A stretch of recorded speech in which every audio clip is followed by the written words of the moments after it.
əməllərini də sizə deyirəm Qədir Xumun. Buyurur Peyğəmbərimiz ki, Yevmə Qədir Xum əfzalu əyadi ümməti, ümmətimin ən fəzilətli bayramıdır, ən üstün bayramıdır. Huvel yevmullezî əmərənillah fihi bi nasbi axi Ali ibn Abi Talib aləmən li ümməti yahdun bihi ba'di. O gündür ki, Allahın Rəsulu təyin elədi Əli əleyhissalamın imamətini həmən günü. Və huvel yevmullezî əkməlallahu fihi din. O gün din kamilləşdi. Allah neməti o gün tamamladı və Allah dindən o gün razı qaldı. Bax, bu dindən. Yaxşı, bu bir söz. O gün əməllərindən biri oruç tutmaqdır. Oruç tutmaq. Hədis İmam Sadiqdəndir. Kim o günü oruç tutsa, bərabərdir nəyə? Elə bir bütün ömrünü oruç tutmusan. Bütün ömrünü oruç tutmusan və yaşamısan və oruç tutmusan. 70 il yaşayacaqsa 70 il oruç tutmusan. O bir günə həmən o 70 illəri verərlər. Bu bir məsələ.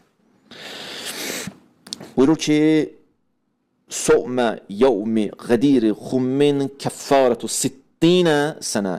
O günün orucu bərabərdir 60 ilin günahının kəffarəsinə. Bu qədər gücü qüdrəti var. Bağışlanmaq istəyənlər o gün orucundan möhkəm tutsunlar. O gün orucu. Bu iki. Yaxşı. O günün əməlləri. O gün əməllərindən deyəcəm sizə neyin. Amma savabını sizə deyirəm.